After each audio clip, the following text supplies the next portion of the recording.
अस्सलाम वालेकुम वरहमतुल्लाहि वबरकातुहू। मैं हूं हाफिज़ वहीदुल्लाह और आप देख रहे हैं प्रोग्राम हेल्थ स्पेशल। आज प्रोग्राम हेल्थ स्पेशल के अंदर जो है हम डिस्कशन करेंगे सेल्फ मेडिकेशन या खुद मुआलजा के ऊपर। प्रोग्राम का बाकायदा आगाज़ करने से पहले जो है मैं चाहूँगा कि आप लोगों के सामने कुरान मजीद फ़ुरक़ान हमीद में से एक आयत तिलावत करूँ और उसका तर्जुमा करूँ, फिर उसके बाद प्रोग्राम का आगाज़ करते हैं। तो अल्लाह जल्ल शानहू कुरान मजीद फ़ुरक़ान हमीद में फरमाते हैं, औज़ु बिल्लाहि मिनश्शैतानिर रजीम, बिस्मिल्लाहिर रहमानिर रहीम, वला तुल्क़ू बिअयदीकुम इला तहलुका, आमनतु बिल्लाहि सदक़ल्लाहुल अज़ीम। अल्लाह फरमाते कि वला तुल्क़ू बिअयदीकुम इला तहलुका, कि तुम अपने हाथों से अपने आप को हलाकत में न डालो। आज का जो प्रोग्राम है सेल्फ मेडिकेशन, इसके अंदर भी क्या है कि लोग जो है अपने खुद मालजी करके अपने आप को हलाकत में डाल रहे हैं। आजकल जो है हम लोगों की जो है वो अपनी अवेयरनेस इतनी कम हो गई है कि हम अपने आप को भी इम्पोर्टेंस नहीं देते, अपनी सेहत को इम्पोर्टेंस नहीं देते, तो जिसकी वजह से हमें मज़ीद नुकसानात होते जा रहे हैं। तो सेल्फ मेडिकेशन जो है ये एक अहम इशू है आजकल का, पाकिस्तान के अंदर भी है और इंटरनेशनली भी ये काफ़ी जो गरीब ममालिक हैं उनके अंदर ये बहुत ज़्यादा मसाइल का सामना है। आज इस प्रोग्राम के अंदर मेरे साथ मौजूद हैं डॉक्टर सोनम अनीस, जो कि असिस्टेंट प्रोफेसर हैं इशफीन कॉलेज ऑफ फार्मेसी के अंदर। इसके अलावा जो है वो न्यूरो लिंग्विस्टिक प्रोग्रामर भी हैं। तो डॉक्टर साहब, आपको खुशामदीद प्रोग्राम के अंदर, कि आपने टाइम निकाला हमारे लिए। जी, बहुत शुक्रिया हफीजुल्लाह साहब, आपका भी और स्पेशल टीवी का भी, जिन्होंने मुझे यहाँ पे इस हेल्थ प्रोग्राम में दावत दी।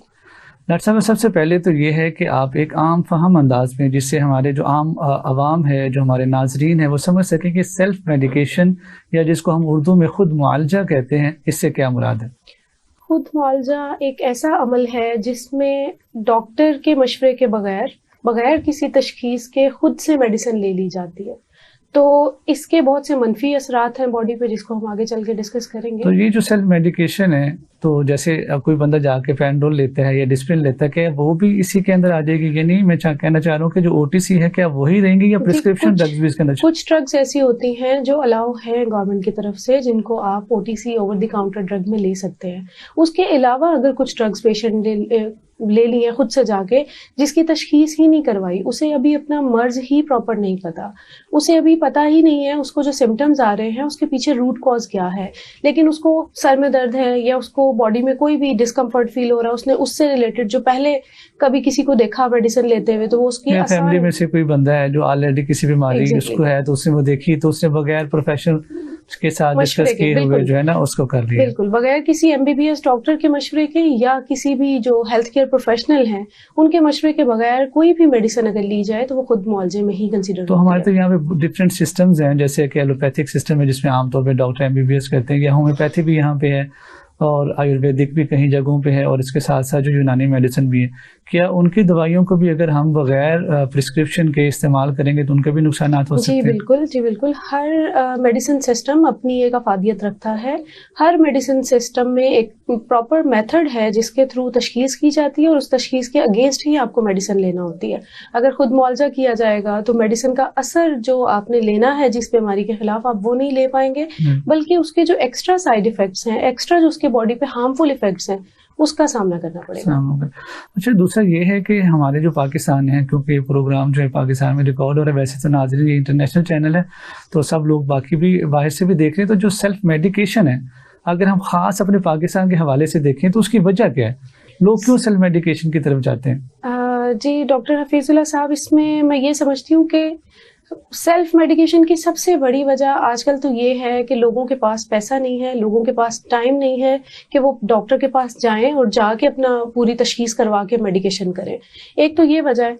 दूसरी वजह ये है कि लोग ओवर कॉन्फिडेंट हैं, वेल अवेयर नहीं हैं, गूगल जिंदाबाद पे रहते हैं और उनको लगता है कि हमने जो सिम्टम आ रहे हैं उसको गूगल पे देखा, मिसगाइड हो जाते हैं और उसके अकॉर्डिंग वो खुद ही से मेडिकेशन करने लग जाते हैं। इसके अलावा जो बहुत इंपॉर्टेंट रोल है, हमारी हेल्थ केयर सिस्टम भी समहाउ रिस्पॉन्सिबल है इस प्रॉब्लम के हमारे माशरे में फैलने का, कि हमारे जो एमबीबीएस डॉक्टर्स हैं या प्रैक्टिशनर्स हैं वो प्रॉपरली लोगों को आगाह नहीं करते कि ये जो आपको प्रिस्क्रिप्शन दिया जा रहा है ये सिर्फ एक दफ़ा इस्तेमाल के लिए है। और जो हमारे फार्मेसी पे फार्मासिस्ट हैं या जो भी मेडिसिन को पेशेंट तक देने का काम कर रहे हैं, काउंसलिंग का काम कर रहे हैं, डिस्पेंसिंग का काम कर रहे हैं, वो प्रॉपर पेशेंट को बताते नहीं हैं कि आपने प्रिस्क्रिप्शन के साथ आना है। प्रिस्क्रिप्शन के बगैर भी वो मेडिसिन दिए जा रहे हैं। प्रिस्क्रिप्शन किसी और के लिए नहीं, वो सिर्फ आपकी तशखीस हुई है और आपकी बीमारी के लिए, ठीक हो गया। अब ये है कि क्योंकि पाकिस्तान के अंदर तो सेल्फ मेडिकेशन हो रही है, उसमें मुख्तलिफ रीजंस हैं कि इकोनॉमिक प्रेशर भी है आजकल जैसे बहुत ज़्यादा है, तो मामला जो है वो बड़े ही गंभीर होते जा रहे हैं आवाम के लिए। तो डेफिनेटली एक गरीब बंदा है जिसकी तनख्वाह 20-25 हज़ार है, तो उसने क्या करना, वो अपनी दवाइयों को निकाल नहीं पाता। तो लेकिन है तो ये ख़तरनाक है, इंसानों की जानों का ज़िया हो रहा है सेल्फ मेडिकेशन की वजह से। तो पाकिस्तान के अंदर जो सेल्फ मेडिकेशन हो रही है, क्या इसकी वजह से कोई एंटीबायोटिक रेजिस्टेंस भी आपके ख्याल में हो रही है? जी बिल्कुल, अगर तो खुद मेडिकेशन जो की जा रही है वो एंटीबायोटिक की जा रही है, जैसे दांत में दर्द हुई एमोक्सिल ले ली, फ्लेजल ले ली, या कोई सी भी दवाई खुद से बगैर प्रिस्क्रिप्शन के अगर ले ली। अब एंटीबायोटिक एक ऐसी ग्रुप है मेडिसिन का जो आपने प्रॉपर जो आपका इन्फेक्शन जिस पॉजिटिव एजेंट की वजह से हो रहा है उसकी प्रेजेंस डिटेक्ट किए बगैर, उसकी रेजिस्टेंस चेक किए बगैर अगर आपने ले ली है तो वो आपकी बॉडी में एक दफा तो काम कर देगी, लेकिन अगली दफा आपकी बॉडी उससे रेजिस्टेंट हो जाएगी और आप अगली दफा खुदा न खास्ता अगर किसी सीरियस इन्फेक्शन में मुब्तला हो गए और वही वाली सिर्फ आपको मेडिकेशन देना ज़रूरी हुई, वही वाली सिर्फ एंटीबायोटिक आपको देना ज़रूरी हुई, तो उसमें आपके ऊपर वो असर नहीं करेगी। रेजिस्टेंट आप हो चुके होंगे, असल काम के वक्त आप दवाई का इस्तेमाल, दवाई का फ़ायदा नहीं हासिल कर सकेंगे। अच्छा, इसमें ये है कि एंटीबायोटिक रेजिस्टेंस ये लफ्ज़ तो वैसे बड़ा आसान सा लगता है, लेकिन अगर आम फहम के अंदर हम किसी आम बंदे को जो कि बिल्कुल लेमैन है, क्योंकि सेल्फ मेडिकेशन ज़्यादातर वो लोग करते हैं कि जो कि पढ़े लिखे कम होते हैं, इलिटरेट होते हैं, ये तो उन लोगों को अगर हमने समझाना हो कि भाई आप ये खा रहे हैं मेडिसिन, फ़र्ज़ करें कोई भी ले लें, जैसे आपने अमोक्सिल की बात की है कि अगर ये अमोक्सिल खाते हैं तो आपके अंदर एंटीबायोटिक रेजिस्टेंस हो सकती है। तो अगर आम बंदे को समझाना हो कि एंटीबायोटिक रेजिस्टेंस क्या है तो उसको ज़रा एक्सप्लेन कर दे ताकि उनको समझ आ जाए कि मसला होता क्या है। जी बिल्कुल, एंटीबायोटिक रेजिस्टेंस एक ऐसा अमल है जो आपकी बॉडी में होता है कि आपने एक दवाई किसी वजह के बगैर ले ली है या किसी वजह से ली है, उसका असर आपकी बॉडी में रहता है और आपकी बॉडी उसके अगेंस्ट अडेप्ट हो जाती है। अगली दफ़ा आप जब दोबारा वही केमिकल अपनी बॉडी में लेके जाते हैं तो वो जो पहले से उसके असरात हैं जरासीमों को मारने वाले, जरासीमों ने उसके खिलाफ इतनी ताकत अपने अंदर पैदा कर ली है उस केमिकल की कि वो अगली दफ़ा उस मेडिसिन से उनका खात्मा नहीं हो पाता। तो इस प्रोसेस को जिसमें आपकी बॉडी में एक केमिकल अगली दफ़ा जाने पे पूरा अपना असर ना कर पाए कि जो आपके पॉजिटिव एजेंट हैं वो रेजिस्टेंट हो गए हैं उससे, इस प्रोसेस को हम एंटीबायोटिक रेजिस्टेंस कहते हैं। जो जरासीम है, जो बैक्टीरिया हैं, वायरसेस हैं, वो भी तो अल्लाह की मखलूक हैं। जैसे हम इंसान हैं ट्रिलियन सेल्स के बने, वो सिंगल सेल के बन के वो सारी एक्टिविटीज करते हैं, वो खाते हैं, पीते हैं, सांस लेते हैं, तो वो अपने दिफा में जो है वो कुछ एक्टिविटीज करते हैं जिसकी वजह से हमारी दवाइयां उन पे असरअंदाज नहीं होती। या ये सिंपली कह लें कि आज से 100 साल पहले जो हमने जंग जीती थी बैक्टीरिया के अगेंस्ट, वो जंग हम आहिस्ता आहिस्ता अपनी बेवकूफ़ियों की वजह से, नादानियों की वजह से और केयरलेसनेस की वजह से जो है वो हम आते जा रहे हैं और वो हम पे हैवी होते जा रहे हैं। बिल्कुल, ठीक है। मार्केट में एंटीबायोटिक्स अवेलेबल हैं, wide range of antibiotics market में अवेलेबल है, लेकिन हम उन एंटीबायोटिक से फायदा नहीं उठा पा रहे। क्यों? हमने खुद को रेजिस्टेंट किया हुआ है। हमारे किसी एक्सट्रीम लेवल पे कोई डिजीज हो जाती है तो कोई भी एंटीबायोटिक काम नहीं देख रहे हैं। जैसे आजकल जो है अगर आगे मौसम सर्दियों का हाल है तो सर्दियों में खांसी बुखार ये होता है। पहले जब थे हम अपने बच्चों को या बड़ों को जब भी कोई लेके आते थे सेप्टाएक्सोन या सिफिक्साइम वगैरह को देते थे तो जल्दी रिकवरी हो जाती थी, लेकिन अब रिकवरी नहीं हो रही। बिल्कुल, इसीलिए और फिर ब्लेम कर दिया जाता है कि शायद बनाने वाली मेडिसिन ही ठीक नहीं है, जबकि इसमें मेडिसिन का कसूर नहीं होता, हमारी खुद की अवेयरनेस नहीं है, हमारी खुद की जो सेल्फ मेडिकेशन की आदत है ये रिस्पॉन्सिबल होती है। बिल्कुल सही कहा आपने। अच्छा, अब इसमें ये एक और सवाल है कि आपसे मैं करना चाहूँगा, जो एंटीबायोटिक रेजिस्टेंस अगर ऐसे होती रही तो आप मुस्तकबिल में क्या इसके असरात देखते हैं कि पाकिस्तान के अंदर इस एंटीबायोटिक रेजिस्टेंस की वजह से कितनी मुश्किलात का हमें सामना हो सकता है? अभी भी हम इसकी बहुत सी मुश्किलात का सामना कर रहे हैं कि एंटीबायोटिक की वजह से, रेजिस्टेंस होने की वजह से हम बहुत सी बीमारियों को जिसको इलाज मुमकिन है लेकिन हम उसका इलाज नहीं कर पा रहे। तो आइंदा आने वाले वक्त में भी क्या होगा, शरह अमवात due to these kind of symptoms ज़्यादा हो जाएगी और लोगों के अंदर जो टॉक्सिक लेवल है मेडिसिन का उसके बढ़ने के चांसेस हैं और लोग अपने आप को जो हमारा हेल्थ केयर सिस्टम है उसके साथ अलाइन नहीं कर पाएंगे और हमारे हेल्थ केयर सिस्टम का ये बहुत बड़ा फ्लॉ कंसीडर होगा अगर ये सेल्फ मेडिकेशन इसी तरह सिस्टम में सही कह रहे हैं। मैं भी पिछले दिनों को एक रिसर्च पढ़ रहा था कि 2030 तक हो सकता है कि कोई भी एंटीबायोटिक जो है ना वो काम ही करना छोड़ दे। जैसे आप देख लें कि टाइफाइड है तो उसके अंदर 5-6 क्लासेस काम करती थी, अब सिर्फ एक क्लास रह जाएगी वो काम करे। बल्कि पेशावर के अंदर पिछले 2-3 महीने पहले केस आया कि आपको उसके अंदर एक अलग किस्म की जो है ना वो हो गई है एंटीबायोटिक रेजिस्टेंट। इसके अलावा जो नमूनिया के अंदर जो एंटीबायोटिक्स थी वो भी जो है उनके अंदर रेजिस्टेंस हो गई। आप टीबी को देख लें जी बिल्कुल, टीबी के अंदर पहले सिंपल टीबी थी, फिर एमडीआर हो या फिर एक्सटेंसिव जो है ना वो ड्रग रेजिस्टेंस एमडीआर भी हो चुकी है।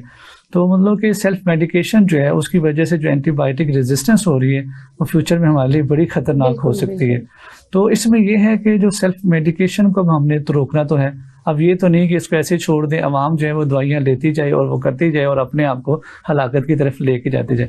तो मैं आपसे ये कहूँगा कि सबसे पहले जो है जो सेल्फ मेडिकेशन है, एक जो डॉक्टर है जो एक हेल्थ केयर प्रोफेशनल है, अब इसमें हेल्थ केयर प्रोफेशनल सिर्फ जो है वो MBBS है, बल्कि जो होम्योपैथी के जो डॉक्टर्स हैं वो जो क्वालिफाइड हैं नेशनल काउंसिल फॉर होम्योपैथी से, या जो यूनानी मेडिसिन के एक्सपर्ट है, इन तीनों का जो है आपके ख्याल में क्या किरदार है इस वक्त? यानी आप समझती हैं कि उनका किरदार जो है वो सेटिस्फैक्टरी है और या होना क्या चाहिए जो है और क्या होना चाहिए, इस पे जरा हमारी आवाम को अभी हमने कुछ देर पहले भी इस पे बात की थी कि जो हमारे हेल्थ केयर प्रोफेशनल्स हैं इस वक्त वो प्राइमरी रोल प्ले कर सकते हैं, क्योंकि वो डायरेक्ट फ्रंट लाइन है, वो डायरेक्ट कनेक्शन पे है आपके पेशेंट के साथ। अगर वो पेशेंट को ये कम्युनिकेट करेंगे, प्रॉपरली काउंसिल करेंगे कि ये प्रिस्क्रिप्शन सिर्फ आपके इस्तेमाल के लिए है, इसको अगली दफ़ा किसी रिश्तेदार, बहन भाई, बेटे या किसी औलाद के लिए इस्तेमाल आप नहीं कर सकते, क्योंकि उसमें डोज भी प्रॉपर आपके लिए है और अभी की आपकी बीमारी की इंटेंसिटी के अकॉर्डिंग वो प्रिस्क्रिप्शन बनाया जाता है। तो मैं समझती हूँ कि वो बहुत इंपॉर्टेंट रोल अदा कर सकते हैं हेल्थ केयर प्रोफेशनल्स, अगर वो सिर्फ प्रिस्क्राइब ना करें, प्रिस्क्रिप्शन के साथ साथ थोड़ी सी काउंसलिंग अगर पेशेंट की कर दें। 1-to-1 सेशन होता है वो एक, उस 1-to-1 सेशन में जो अवेयरनेस हम ले सकते हैं। यहाँ पे तो आपको तो 1-to-1 सेशन तो हो ही नहीं सकता। गवर्नमेंट में हम जाते हैं तो ओपीडी के अंदर 200, 300 पेशेंट होते हैं, एक बंदा, वहां पे वो कैसे कर सकते हैं? इस तरह से हो सकता है कि आप प्रिस्क्रिप्शन के ऊपर लिख दें, जो स्टैंप्स लगाई जाती हैं या किसी भी तरह से। तो ये तो इतनी मशहूर स्टेटमेंट है, तमाम दुआएं बच्चों की कौन से दूर रखें, तबीयत ज्यादा खराब हो तो डॉक्टर से राब्ता करें, ये भी स्टेटमेंट्स ही है ना। इसी तरह अगर हम ये स्टेटमेंट भी मार्केट में ले आए, इस स्टेटमेंट को भी सिर्फ आपके लिए ही है। जी बिल्कुल, इस तरह की ये नहीं है कि वो किसी बार बार इस्तेमाल के लिए नहीं है, ये सिर्फ एक दफा इस्तेमाल के लिए है, सिर्फ आपके लिए है और सिर्फ अभी की सिचुएशन के मुताबिक है। इस तरह की हम बहुत सी स्टेटमेंट्स जो बारहा लोगों को जो है हम रिकॉल करवा सकते हैं, जिसकी वजह से एक अवेयरनेस की जो कैंपेन है ना वो स्टार्ट हो सकती है हमारे फ्रंट लाइन प्रोफेशनल्स की एंड से। और दूसरा जो मुझे जो बड़ा है ना डॉक्टर्स हजरात के साथ जो गिला शिकवा हमेशा रहता है कि वो जो प्रिस्क्रिप्शन पे होती है, ये बात थोड़ी सी हटके है, लेकिन क्योंकि आवाम को हमने गाइड करना है कि वो अपनी केयर करें, अपना ख्याल रखें, क्योंकि सेहत की सलामती बहुत ज़रूरी है। दुनिया के अंदर सबसे कीमती चीज़ें दो होती है, या ईमान होता है या सेहत होती है। बिल्कुल। आज जो है हम अपने ईमान के मामले में भी केयरलेस हैं कि हमें कहीं से कोई बात मिलती है तो हम उसको मानना शुरू कर देते। हम जो मेन ऑथेंटिक सोर्स कुरान है उससे रुजू नहीं करते। तो हम अपने ईमान को भी सलामती के लिए कोशिश नहीं कर रहे और अपनी सेहत की सलामती के लिए भी कोशिश नहीं कर रहे। तो अल्लाह हम सबको पहले तो ईमान और सेहत की सलामती नसीब करे।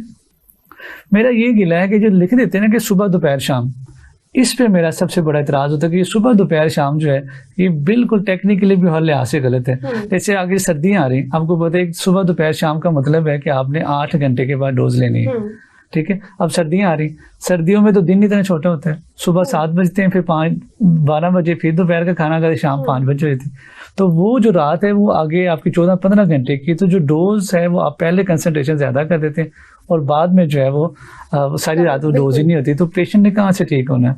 तो मेरा ख्याल है, आपका क्या ख्याल है कि इसको ठीक करना चाहिए कि नहीं करना? इसको आवरली मेंशन करना चाहिए कि आप इतने घंटे बाद लें। एक तो ये कि सुबह सबकी सुबह एक जैसे टाइम पे नहीं होती है, हर किसी ने अपने दिन का आगाज डिफरेंट तरीके से करना होता है। तो अगर हम घंटे मेंशन कर दें ना, आफ्टर इतने 8 घंटे के बाद, 8 घंटे, अगर 2 दफा खानी तो 12 घंटे के बाद, 3 दफा खानी तो 8 घंटे के बाद। मैं ये समझती हूँ कि जो फार्मासिस्ट हैं वो अपना इम्पोर्टेंट रोल अदा कर सकते हैं। उनकी बहुत सी मैंने इम्प्रूवमेंट्स देखी भी हैं हमारे हेल्थ केयर सिस्टम में, कोलैबोरेटिवली फार्मासिस्ट और एमबीबीएस। इसमें अलग इंशाल्लाह सवाल, अभी जो है ना हम फोकस करेंगे सिर्फ जो हेल्थ केयर प्रोफेशन, तो इसमें एमबीबीएस की तो चलो बात होगी। अब आते हैं होम्योपैथ्स और जो है ना जो यूनानी मेडिसिन के जो एक्सपर्ट हैं, क्या उनका भी कुछ किरदार हो सकता है? क्या उसका भी आपके ख्याल में सेल्फ मेडिकेशन हो रही है? जो नुस्खा जात उनके हैं, लोग खुद ही घरों में नुस्खे चलाई जा रहे हैं। बिल्कुल ऐसा ही है, लोग खाली नुस्खे नहीं चलाए जा रहे, उन्होंने पर्टिकुलर दवाइयों के 1-2 नाम याद कर लिए हमें, 2 कतरे इसके मिलाएंगे और वो मल्टी रेजिम बना के भी लोग यूज कर रहे हैं। लेकिन जो होम्योपैथी का जहां तक मैं समझती हूँ कि मैकेनिज्म है, तरीकाकार है अमल करने का,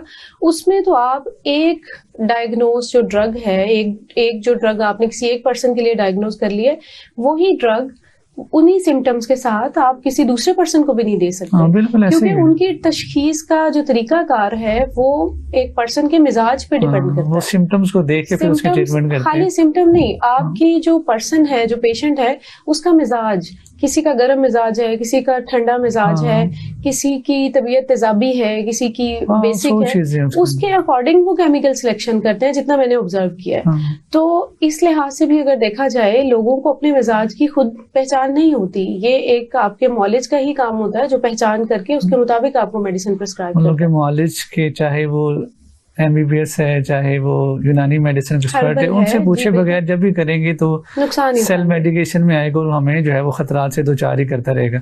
अच्छा, अब इसके अंदर तो ये तो किरदार हो गया उनके प्रोफेशनल्स का। अब आते हैं कि जो फार्मासिस्ट है, यानी इस जो हेल्थ केयर सिस्टम है उसके अंदर दूसरा जो बड़ा अहम जो किरदार अदा करते हैं लोग हैं, वो फार्मासिस्ट हैं। तो जो कम्युनिटी फार्मासिस्ट है वो किन किन तरीकों से कर सकते हैं? मिसाल के तौर पे वो क्या क्या एक्टिविटीज करके अवाम के अंदर शोर को जाकर कर सकते हैं, यानी सारे पहलुओं पे, क्योंकि आप खुद भी फार्मासिस्ट भी हैं, उस्ताद भी हैं, पढ़ाते भी हैं बच्चों को, तो मैं चाह रहा हूँ कि मैक्सिमम जो है आप एज ए फार्मासिस्ट का जो रोल है हमारे नाजरीन को भी समझाएं, और ताकि अवाम जो है वो फार्मासिस्ट के पास आए भी, क्योंकि पाकिस्तान में अभी तक लोगों को ये नहीं पता कि फार्मासिस्ट भी कोई अहम किरदार अदा कर सकता है। फार्मासिस्ट का सबसे इम्पोर्टेंट रोल, कम्युनिटी फार्मासिस्ट का, मैं ये समझती हूँ कि अगर आपकी फार्मेसी पे कोई पेशेंट आया है, वहां पे उसको एजुकेट करें, अवेयर करें और काउंसिल करें कि ये प्रिस्क्रिप्शन के बगैर अगर आपको मेडिसिन मांग रहा है तो उसको ना दी जाए, उसको गाइड किया जाए, बजाय इसके कि उसको पनिश किया जाए, उसको proper channel, proper way guide किया जाए कि आप प्रिस्क्रिप्शन के साथ आएंगे तो इसी में आपकी सेहत जो है, मतलब लीगल जो एस्पेक्ट्स है उनको फॉलो किया जाए। बिल्कुल। अब उसको लॉ को इम्प्लीमेंट जो करना है ना, वो उसमें सिर्फ वो फार्मासिस्ट नहीं, फार्मासिस्ट से जो करवाना है वो ड्रग इंस्पेक्टर्स भी, रेगुलेटरी अथॉरिटीज भी है। तो आप क्या समझती हैं कि जो रेगुलेटरी अथॉरिटीज हैं और जो हमारे ड्रग इंस्पेक्टर्स हैं, क्या ये सारे के सारे इसमें अच्छा किरदार अदा कर रहे हैं कि नहीं? क्योंकि मुझे तो बाज़ अक्सर, क्योंकि हम इसी अवाम में रहते हैं, हमें पता चलता है कि वहाँ से जो नारकोटिक्स है वो रजिस्टर्ड में मेंटेन होने के बाद करते ही नहीं, और ऐसे ही लोग जा रहे हैं लेके। पैराडोल तो चलो OTC है सारे, मतलब कि आम बीमारियों के अलावा जो नार्कोटिक्स है वो भी फ्री में मिल जाती है। मतलब कि फ्री से मुराद ये है कि इजीली उनको मिल जाती है। इसमें ये है कि हेल्थ केयर प्रोफेशनल्स तो अपना रोल अदा कर ही रहे हैं, लेकिन जहाँ पे बात आ जाती है ना, जब आप हेल्थ के प्रोफेशन को हेल्थ नहीं समझते, इसको आप एक नेक नियति वाला अमल छोड़ के अपना कंट्रीब्यूशन देने की बजाय जब आप बिजनेस की तरफ आ जाते हैं, तो फिर बिजनेस में आप फार्मेसी में रहते हुए भी अगर आपने ईमानदारी से काम नहीं करना, सिर्फ आपका पॉइंट इसी पे है कि आपने अपनी जो सेल है वो ज्यादा बढ़ानी है, तो फिर वहां पे हमारे सारे जो रूल्स हैं वो फेल हो जाते हैं, और वो आप समझ लें सिंपली एक ब्लैक मनी बनाने वाला सिस्टम है, जिसकी वजह से ही हमारा जो सेल्फ मेडिकेशन है वो प्रमोट होती है। अगर नेक नियति से फार्मासिस्ट खुद मेडिकल स्टोर पे या अपनी फार्मेसीज पे खुद उसको रन करें, ये जो प्रोप्राइटर और फार्मासिस्ट सेपरेट वाला एनवायरनमेंट या कल्चर है, आजकल जो है अक्सर तो प्रोप्राइटर ही उसको डील कर रहा होता है, उसी को लीड करता है, वो फार्मासिस्ट नहीं है। जिसके पास इन्वेस्टमेंट है वो तो फिर चाहेगा कि मेरा सिर्फ बिजनेस ही चले, प्रॉपर जो रूल्स के साथ। जिनके पास इल्म है, इल्म वाले लोगों के पास पैसा नहीं है, और जो पैसे वाले लोग हैं वो बगैर शाउर के जब अपने पैसे के फ्रो के लिए काम करेंगे, तो फिर इस तरह के ही हमारे सिस्टम में बिगाड़ सामने आता रहेगा। अब कहना चाह रही है कि जो हमारे फार्मेसीज हैं वहां पे थोड़ा सा लूप होल है। एग्जैक्टली थोड़ा नहीं बल्कि कुछ ज्यादा ही है सर। लूप होल इस तरह से है कि हमारे अलमिया है, हमारे पूरे मुल्क का जितने पढ़े लिखे लोग हैं, उन्होंने अपना एक जो गोल्डन टाइम है अपनी फुल एनर्जीज वाला, वो ज्यादा टाइम डिग्री सिक्योर करने में लगाया है। उनके पास जो पैसे की शरह है ना, वो दूसरे लोगों की निस्बत कम है। जिन्होंने मैट्रिक और FSC से ही बिजनेस अपना स्टार्ट कर दिया, बाय एनी वे उनके पास पैसा ज्यादा है। जो डिग्री लेते रहे लोग, उनके पास पैसा कम है। फिर क्या हो रहा है कि जो पैसे वाले हैं वो डिग्री वालों को हायर करवा के उनसे काम करवा रहे हैं। हमारा सिस्टम इस तरह से चल रहा है। इस तरह से चलने वाले सिस्टम में फिर माइंड उसी का चलेगा जो बगैर पढ़ के सिर्फ पैसा लेके बैठे हुए, जो पैसे की तरफ आए हुए। बिल्कुल। तो मैं ये समझती हूँ कि फार्मासिस्ट अपनी ड्यूटी को अच्छे से निभा सकते हैं अगर वो किसी भी ऑर्गेनाइजेशन के अंडर काम कर रहे हैं, चाहे वो एजुकेशन की फील्ड है, चाहे वो डायरेक्ट कम्युनिटी फार्मेसी है, या कोई क्लिनिक है जहाँ पे वो एज एजुकेटर काम कर रहे हैं या अपनी काउंसलिंग प्रोवाइड कर रहे हैं। वहाँ पे वो अवेयरनेस प्रोवाइड करें लोगों को और मजबूर करें उन तमाम मालिकान को कि आप इस रूल के बगैर मेडिसिन नहीं सेल कर सकते या इस रूल के बगैर आप मेडिसिन का प्रोसेस कंटिन्यू नहीं कर सकते। अपनी वर्थ को पहचाने। वक्फा लेते हैं, उसके बाद फिर नाजरीन अब जो है प्रोग्राम है स्पेशल के अंदर वक्फे का टाइम है। इंशाल्लाह थोड़ी देर बाद दोबारा वक्फे के बाद आपसे मुखातिब होते हैं। बहुत शुक्रिया।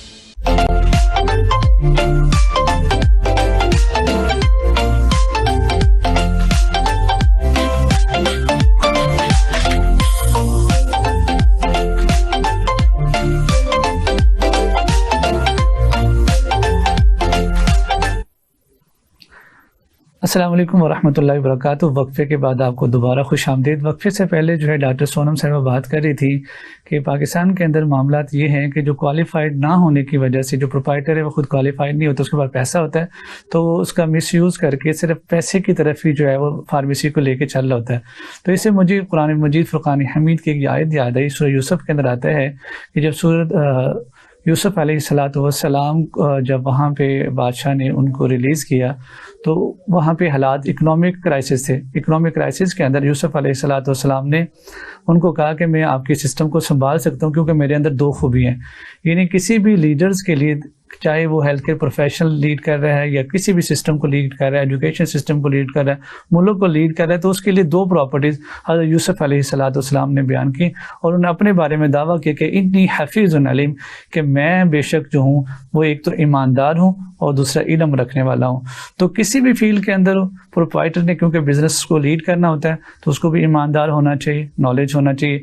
फार्मासिस्ट ने पूरी फार्मेसी को लेके चलना है, एक तो वो ईमानदार हो और दूसरा इल्म वाला भी होना चाहिए। तो डॉक्टर साहब से आज बात हो रही थी कि किस तरीके से जो है ना वो हमारे फार्मासिस्ट और दूसरे प्रोफेशनल कैसे अपना किरदार अदा कर सकते हैं। तो अब मैं इसमें आपसे अगला सवाल करना चाहूँगा कि क्योंकि हमने इस मसले का तो मैं पता है कि बहुत नुकसानदेह है, ख़तरनाक है, अब इसको रेक्टिफाई तो करना ही करना है। तो डॉक्टर्स अपने एंड पे काम करें, जो मुआलजीन दूसरे सिस्टम के अपने एंड पे काम करें, फार्मासिस्ट अपने एंड पे काम करें। तो इसमें मज़ीद जो है जो गवर्नमेंट है, क्योंकि रियासत जो है वो चला रही होती है पूरे मुल्क के निज़ाम को, आपके ख्याल में जो रियासती इदारे हैं, जो हेल्थ केयर सिस्टम है पाकिस्तान का, उसका क्या किरदार होना चाहिए सेल्फ मेडिकेशन को ख़त्म करने के लिए या रिड्यूस करने के लिए? ख़त्म तो नहीं होना इसने, डेफिनेटली हम इसको कम ही कर सकते हैं, ये खराबियाँ तो जल्दी नहीं खत्म होती। आजकल तो हफीजुल्लाह साहब, रियासत के बारे में कुछ बात करना इंतहाई नाजुक मामला है, लेकिन मैं ये कहना चाहूँगी जो आपका सवाल है कि किस तरह से हम सेल्फ मेडिकेशन को गवर्नमेंट लेवल पे रहते हुए ट्रीट कर सकते हैं या अवॉइड करवा सकते हैं। इसमें यह है कि बहुत से रूल्स जो ऑलरेडी फार्मेसीज को चलाने के लिए बने हुए हैं, जिसको इम्प्लीमेंट करवाया भी जा रहा है, लेकिन ये कुछ रूल्स ऐसे हैं जो सिर्फ बने हुए हैं लेकिन वो इम्प्लीमेंट नहीं हो रहे। जैसे अभी आपने पहले बताया, नारकोटिक्स अभी अवेलेबल है लोगों को इजी एक्सेस में विदाउट प्रिस्क्रिप्शन में मिल जाते हैं। अब ये रूल ऐसा है कि जिसके ऊपर बाकायदा सजा है प्रोप्राइटर को भी और फार्मासिस्ट को भी। बात कर रहा हूँ 2014 के अंदर, 13-14 के अंदर मैं खुद फार्मेसी को रन करता था एज ए क्वालिफाइड पर्सन। अब तो चूंकि मैं एजुकेशन सिस्टम में टीचिंग करता हूँ, लेकिन तब मैं रिटेल में वो चला रहा था।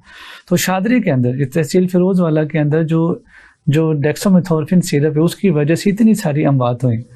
अब वो क्या है कि वो नशे की वजह बन रहे, नशे आते हैं जैसे किन्स है, वो आगे ले जाते हैं, लगाते हैं, ये सीरप में वो लेके जाते हैं। बिल्कुल ऐसे ही है। तो ट्रामाडोल तो आजकल ऐसे है जैसे हर घर की मेडिसिन बनी हुई है, फर्स्ट लाइन पेन किलर के तौर पर उसको यूज किया जा रहा है।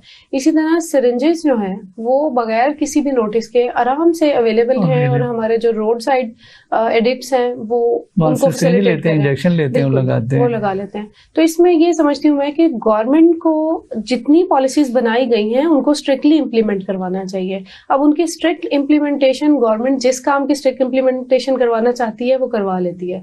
यहाँ पे थोड़ा सा लूप होल्स हैं जिसमें हम इम्प्लीमेंटेशन के टाइम पे भी थोड़ा सा एज दे जाते हैं प्रोप्राइटर को, मनी ट्रांसफर होती है और चीजें अपनी असल पे नहीं जा पाती हैं और लूप होल्स रह जाते हैं। तो ये पॉलिसीज कुछ मजीद बननी चाहिए। इस हवाले से भी सर मैं समझती हूँ, ये तो हो गया फार्मेसी के सेटअप में होना चाहिए। इस हवाले से मैं समझती हूँ एजुकेशन सेटअप में भी सिर्फ फार्मेसी से नहीं है, मेरा ख्याल है अक्सर बातें सुनने को आती है कि हॉस्पिटल्स के अंदर भी सिर्फ मेडिसिन जो है वो चोरी हो रही है, वो आगे सप्लाई की जा रही होती है, अपनी मर्जी से लोग लेने के लिए जो है एक्सेस मिल जाती है उन्हें। तो बिल्कुल ऐसा ही है सर। दूसरा पॉइंट मैं ये आपसे शेयर करना चाह रही थी कि गवर्नमेंट लेवल पे रहते हुए हम ये स्टेप भी ले सकते हैं कि एजुकेशन में इसको इम्प्लीमेंट करवाएं, कोर्सेज में ऐसे टॉपिक्स इंट्रोड्यूस करवाएं जैसे कोविड से रिलेटेड टॉपिक हमारे कोर्स में ऐड हो चुका है, जैसे मेडिसिन एंटीबायोटिक से रिलेटेड हमारे टॉपिक्स में 9-10 की बायोलॉजी में इस वक्त कोर्स में टॉपिक ऐड हो चुका है।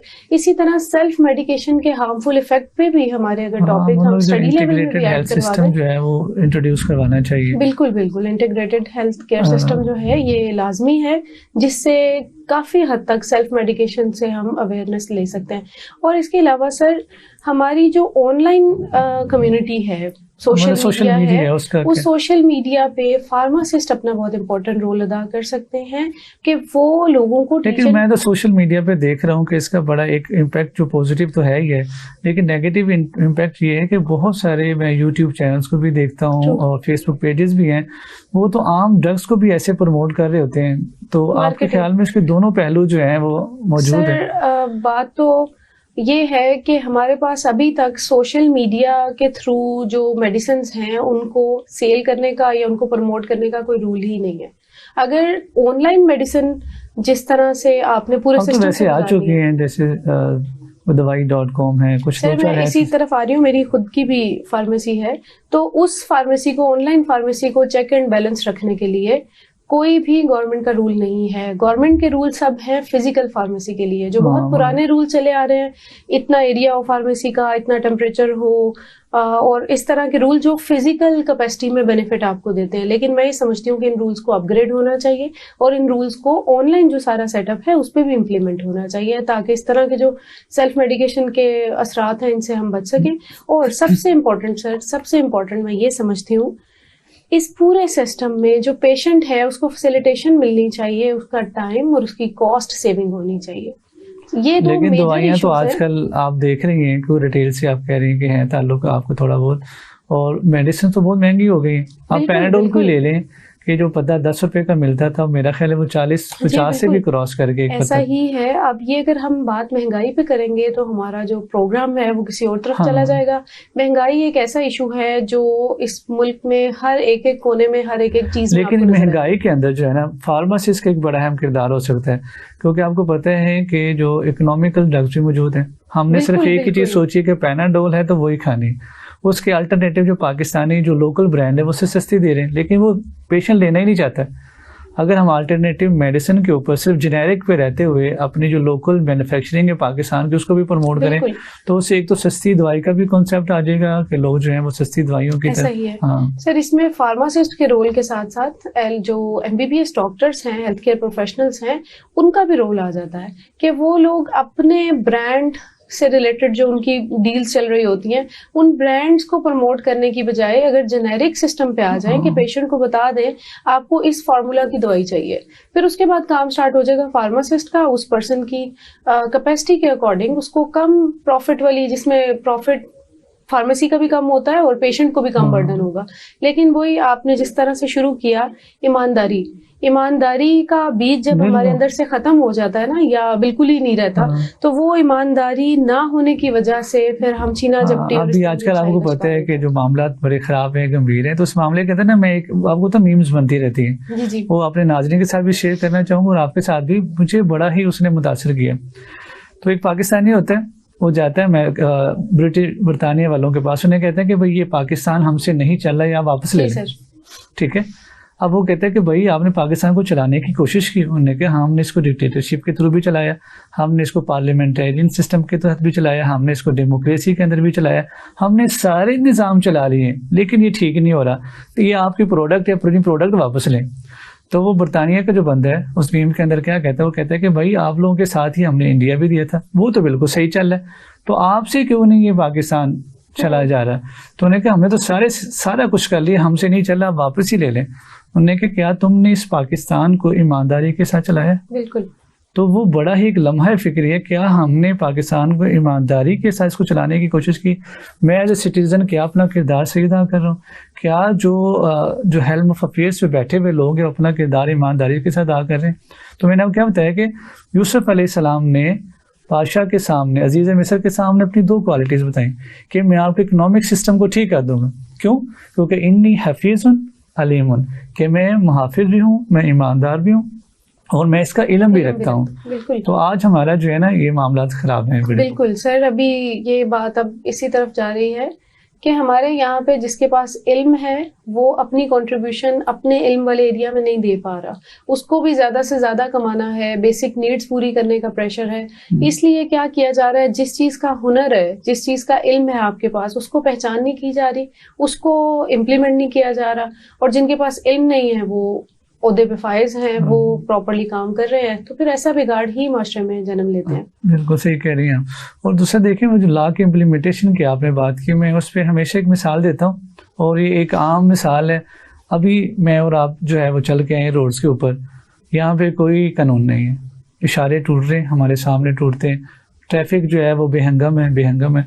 अब यहीं से थोड़ा सा आप जाते हैं मोटरवे के ऊपर तो क्या होता है, आप ऐसे कर सकते हैं सर। आप असल में सिस्टम की इम्प्लीमेंटेशन है, लॉ इम्प्लीमेंट है, इन्फोर्स्ड है, सजाएं मिल रही हैं, यहाँ पे सजा नहीं है। हज़रत उमर फारूक रज़ी अल्लाह फरमाते हैं कि अगर जराइम को खत्म करना तो सजाएं देनी पड़ेगी, अगर सजा नहीं है तो जुर्म बढ़ते जाएंगे। बिल्कुल ऐसा ही है सर। इम्प्लीमेंट आपने जिस तरह बात की, साफ नजर आता है जिस जगह पे कैंटोनमेंट बोर्ड का एरिया है उसके आप बिल्कुल जो उनकी चेक पोस्ट है, चेक पोस्ट से बाहर देख लें, बिल्कुल एनवायरनमेंट रोड का टेक्सचर भी डिफरेंट होता है। कैंटोनमेंट बोर्ड के अंदर आप चले जाएं तो बिल्कुल एनवायरनमेंट ही चेंज है। तो ऐसा नहीं है कि हम इम्प्लीमेंट करवा नहीं सकते, हम इम्प्लीमेंट अभी करवाना चाह नहीं रहे हैं या व्हाटएवर। ये हमारे क्या तरजीहात है अभी इस मुल्क को बेहतर करने की जो है ना हमारी तरजीहात में शामिल नहीं हुआ। अभी हम अगर इस पे बात करें कि राइट नाउ हम एज अ इंडिविजुअल कि इसमें क्या रोल प्ले कर सकते हैं, वो रोल हम ये प्ले कर सकते हैं कि हम एटलीस्ट ईमानदारी के साथ अपने आप के साथ ईमानदारी करें। एटलीस्ट खुद को कोई सिम्टम आ रहा है तो जो उसका प्रॉपर तरीका है, हम डॉक्टर के पास जाएं और डॉक्टर से प्रॉपर मशवरे के बाद मेडिसिन लें। इससे हम कम से कम अपने साथ तो ईमानदारी, अल्लाह की इस जो दी हुई बॉडी है उसकी हिफाजत तो ईमानदारी से। मैं जब प्रोग्राम शुरू किया कुरान की वर्स जो पढ़ी तो वला तुल्कू बिअयदीकुम इला तहलुका, कि अपने हाथों से खुद को हलाकत में डालो। ये हम अपने हाथों से खुद को हलाकत में डाल रहे हैं, हमें अंदाजा नहीं है कि ये बीमारी में अगर हम इसको यूज करते हैं तो कितना खतरनाक। मिसाल के तौर पे अगर हम डायबिटीज के पेशेंट हैं, मैंने आपको अभी ऑफलाइन भी बताया कि हमारे यहाँ पे पेशेंट थे, अभी महीना ही हुआ, तो पेशेंट ने क्या किया, उसने कहीं पे चेक किया अपना ग्लूकोमीटर, उसने अपने वालिद का चेक किया तो उसमें उनको डायबिटीज थी, उसने अपना भी एवं चेक कर लिया, उसने कुछ लगता मीठा खाया होगा तो उसकी ना ग्लूकोज लेवल हाई है। अब उसने अपने वालिद साहब की दवाई देखी, वो गैटल 2 मिलीग्राम लेते हैं, वो गया फार्मेसी पे गैटल 2 मिलीग्राम ली, वो हाइपोग्लाइसीमिया उसको हो गया। तो ये जो बीमारियां हैं, इसके अलावा भी बहुत सारी इस तरह ये मैंने भी एक केस देखा है इसी तरह से। लोग समझते हैं उनको सर में दर्द हो रहा है और वो कोई भी पेन किलर जो है ले लेंगे, पोस्टोन ले लेंगे, नेब्रल फोर्ट ले लेंगे तो वो ठीक हो जाएंगे, जबकि उनका अंडरलाइन कोर जो कॉज चल रहा होता है वो हो सकता है हाइपरटेंशन हो। हाइपरटेंशन के कॉज की वजह से उनको सर में दर्द था, सर में दर्द की मेडिसिन लिए जा रहे हैं और मुस्तकिल ले रहे हैं, लेकिन हाइपरटेंशन ट्रीट नहीं कर रहे। तो क्या हुआ, उनको हार्ट अटैक हुआ, जब हॉस्पिटल गए तो फिर डायग्नोज हुआ, जब इमरजेंसी में चले गए तो फिर डॉक्टर्स तक उनकी रसाई हुई, फिर डायग्नोज हुआ और पता लगा कि इनको तो इतना पुराना ये ब्लड प्रेशर का, हाइपरटेंशन का मसला चल रहा है। इसी तरह सर अगर लोगों को जोड़ों में दर्द होती है, वो समझते हैं शायद टेंशन है, पट्टे खींच रहे हैं या थकावट हो गई है, उनकी बॉडी में डिफरेंट केमिकल का ज्यादा हो जाना होता है जिसकी वजह से जोड़ों में, घुटनों में दर्द होती है। अब लोग समझते हैं ये नॉर्मल दर्द है, जबकि ये आर्थराइटिस की पेन हो सकती है, जबकि ये आपको कोई गाउट वाले सिम्टम हो सकते हैं, उसका प्रॉपर इलाज नहीं करते, डिक्लोरान लिए जाते हैं और फिर अल्टीमेटली क्या होता है, किडनीज खराब हो जाता है। फिर कहते हैं हमारे किडनी, अभी तो हमारी उम्र ही नहीं है, गुर्दे हमारे क्यों खराब हो गए। तो सेल्फ मेडिकेशन आपको जिस्म के दूसरे अज़ा पे इस तरह के मनफी असरात देती है कि आप दिनों में अपने जिस्म के साथ जो है तबाही करके और मौत के मुंह में जा सकते हैं। तो it's not just a minor issue, it's a major issue, और ये आपको फैटल हद तक जो है असरअंदाज करता है। अच्छा, इसमें जो हमारी जो एनजीओज हैं, ये भी इनका भी कोई किरदार हो सकता है, और जो स्टूडेंट तंजीमें होती हैं छोटी छोटी, अगर हम उनको भी आपके ख्याल में अगर उनको हम एक्टिवेट करें और उनके सामने इस इशू को रखें और वो अवेयरनेस पैदा कर सकते हैं? जी बिल्कुल सर, क्यों नहीं कर सकती। वो सबसे ज्यादा अच्छा किरदार अदा करते हैं। जैसे हम गाइड डे सेलिब्रेट करते हैं सर, जैसे हम वर्ल्ड फार्मासिस्ट डे सेलिब्रेट करते हैं, छोटी छोटी सेलिब्रेशंस हैं जिससे हमें उस बात की इम्पोर्टेंस बारहा याद रहती है। इसी तरह ये एक इशू ऐसा है जिसके ऊपर हमें different seminars, different conferences, at least as a pharmacist हम अगर किसी महफिल में हो तो अपना जो टॉपिक है उस टॉपिक में किसी ना किसी कैपेसिटी में सेल्फ मेडिकेशन को जरूर ऐड करना चाहिए ताकि अवेयरनेस रहे। और बच्चों में कम से कम भी आप समझ लें एक साल में 2 दफा इस तरह का सिस्टम जरूर होना चाहिए कि वो सेल्फ मेडिकेशन के अवेयरनेस के बारे में कैंपिंग करें।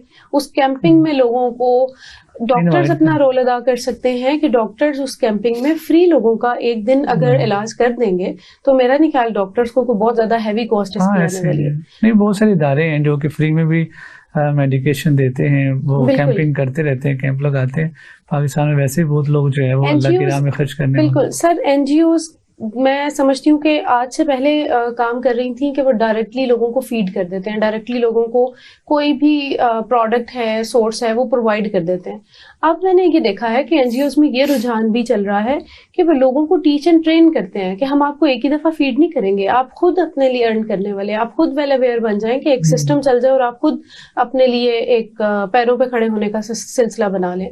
तो एनजीओ सर इसमें बहुत इंपॉर्टेंट रोल प्ले कर सकती हैं कि वो वन टाइम लोगों में ये अवेयरनेस क्रिएट करवा दें कि बाद में आपको इतनी सारी बीमारियों में हम बार बार हेल्प आउट करेंगे, उससे बहुत बेहतर है कि हम आपको एजुकेट और अवेयर करें ताकि आप उन बीमारियों से ही महफूज रहें। ये विजन मैंने देखा है बहुत सी एनजीओज का होना चाहिए, मतलब कि जो है डिफरेंट प्रोग्राम्स होने चाहिए, सेमिनार्स होने चाहिए, गवर्नमेंट भी करवाए, एनजीओज भी करवाएं, सारे जितने भी हैं पूरे हेल्थ केयर सिस्टम के अंदर जो बंदा इन्वॉल्व है ना, इवन कि हर इंडिविजुअल जो है, जैसे घर का कोई सरबराह है तो वो चाहिए कि उसको अपनी फैमिली जो उसके जो है ना अपने जितनी भी रियाया है या जो उसके अंदर लोग वर्किंग कर रहे हैं वहां पे उनको गाइड किया जाए। जी बिल्कुल। तो सेल्फ मेडिकेशन जो है फिर इसका मतलब है कि इसको खत्म किया जा सकता है, लेकिन तब भी है कि जब अगर हम सब मिल के इस पे किरदार अदा करें। फाइनेंशियल सिचुएशन जैसे ही इंसान की बेहतर होगी या अल्टरनेटिव मेडिसिन का उसको अगर शाउर दे दिया जाए, जैसे हमने बात की कि ब्रांड की बजाय सॉल्ट पे तरजीह दे दी जाए, तो इस तरह से लोगों की हम सेल्फ मेडिकेशन को ट्रीट करवा सकते हैं। वो सिर्फ जाते क्यों हैं? क्यों इसलिए जाते हैं कि वो कॉस्ट इफेक्टिव होते हैं। आपको पता है कि अब जो ब्रांड है, जो मेन एम्बेसडर ब्रांड होता है, अगर उसकी 1000 रुपए है तो जो उसकी अगेंस्ट दूसरे ब्रांड है वो जो है वो 200 में भी आपको मिल सकती है ना। और हालांकि अवाम को ये नहीं पता कि जितनी भी मेडिसिन आती है, अल्हम्दुलिल्लाह हालात बहुत खराब है, लेकिन इतने भी नहीं खराब कि कोई बंदा भी उठा के मेडिसिन मार्केट में बेच दे। सारे जो है वो ड्रग डिटेल के थ्रू होते हैं, ड्रैब उसको रेगुलेट कर रहे हैं। हाँ, खामियां जरूर हैं, लेकिन ये नहीं कि बिल्कुल ही। इवन सर जो लोग सेल्फ मेडिकेशन कर रहे हैं वो मेडिसिन भी तो पैसों की आ रही है ना। वो मेडिकेशन भी उन्होंने कहीं ना कहीं किसी कैपेसिटी से परचेज ही की हुई है। तो अगर वो सिर्फ उनको पता हो कि डॉक्टर सिर्फ अपने बेनिफिट के लिए हमें मेडिसिन नहीं दे रहा, बेसिकली लोगों का ना डॉक्टर से, हमारे हेल्थ केयर सिस्टम से ट्रस्ट उठ गया हुआ। लोग ये समझते हैं कि डॉक्टर ने सिर्फ अपने कमीशन के लिए एग्जैक्टली ये यूज करते हैं। तो अगर हम लोगों का एतमाद बहाल करें, उनको हम सस्ती दवाई खुद से बताएं, और मैं नहीं समझती कि फिर लोग सेल्फ मेडिकेशन की तरफ जाएंगे। हर कोई प्रेफर करेगा कि भाई हम डॉक्टर से पूछ के ही दवाई लेंगे। डॉक्टर साहब का बहुत शुक्रिया, आप तशरीफ लाएं, और उम्मीद है कि इंशाल्लाह नेक्स्ट वीक प्रोग्राम होते रहेंगे तो फिर आपको दावत देते रहेंगे। जी सर, आपका बहुत शुक्रिया। नाजरीन, आज का जो प्रोग्राम था इसके अंदर हमने सेल्फ मेडिकेशन के ऊपर गुफ्तगू की। सेल्फ मेडिकेशन से मुराद ये है कि अगर आप कोई भी दवाई बगैर नुस्खे के किसी भी हेल्थ केयर प्रोफेशनल, चाहे वो डॉक्टर हो, चाहे वो हकीम हो, चाहे वो होम्योपैथिक डॉक्टर हो, उससे रुजू किए बगैर अगर आप इस्तेमाल करेंगे तो सेल्फ मेडिकेशन होगी। सेल्फ मेडिकेशन जो है आपके लिए बहुत ख़तरनाक हो सकती है। वो हो सकता है कि आपको फ़ायदा देने के बजाय आपको नुकसान भी पहुँचा सकती है, और नुकसान नुकसान ज़िंदगी का भी हो सकता है। और पाकिस्तान के अंदर जो है तकरीबन 2030 या उससे कुछ 2-4 साल बाद तक जो है ये स्टैट्स बताते हैं, रिसर्च ये बताती है कि यहाँ पे एंटीबायोटिक रेजिस्टेंस बहुत ज़्यादा हो रही है, और एंटीबायोटिक रेजिस्टेंस की वजह से जो है वो हम पे दवाइयाँ असर ही नहीं करेंगी। दवाइयाँ अब भी असर नहीं करी, जैसा कि टाइफाइड के अंदर, टीबी के अंदर, दूसरी बीमारियों के अंदर। और दूसरा, जाने से पहले मैं आप लोगों को ये लाजमी कहूँगा कि आगे सर्दियाँ आ रही हैं, तो काइंडली लाजमी इस बात को समझिए कि एंटीबायोटिक्स और एंटीबैक्टीरियल दो मुख्तलिफ चीज़ें हैं। हमारे अंदर जो पाकिस्तान के अंदर, ये दुनिया में कहीं पे भी जब सर्दियाँ होती हैं तो ठंडे मौसम के अंदर वायरल इन्फेक्शंस होते हैं, और जो गर्मियों का मौसम होता है उसके अंदर बैक्टीरियल इन्फेक्शन होते हैं। अब जो सर्दियाँ आ रही है उसमें जो इन्फेक्शंस होने वो वायरल होने, तो काइंडली उसके अंदर जो है कोई भी एंटीबायोटिक अपने खुद की तरफ से तशखीस करके आप इस्तेमाल ना करें, बल्कि अपने हेल्थ के प्रोफेशनल के साथ रुजू करें, अपने फैमिली डॉक्टर के पास जाएँ, गवर्नमेंट के जो हॉस्पिटल्स है वहाँ पर जाएँ। जैसे ही कोई आपको सिम्टम नज़र आती है, अपना इलाज खुद करने की बजाय जो है वो डॉक्टर के साथ, अपने हेल्थ के प्रोफेशनल के साथ रुजू करें, क्योंकि अल्लाह फरमाते हैं कि वला तुल्कू बियदिकुम इला तहलुका, कि अपने आप को अपने हाथों से हलाक ना करो, क्योंकि ये जो सेल्फ मेडिकेशन है वो अपने आप को अपने हाथों से हलाक करने के मुतरादिफ है। बहुत शुक्रिया। अस्सलाम वालेकुम वरहमतुल्लाहि वबरकातुहू।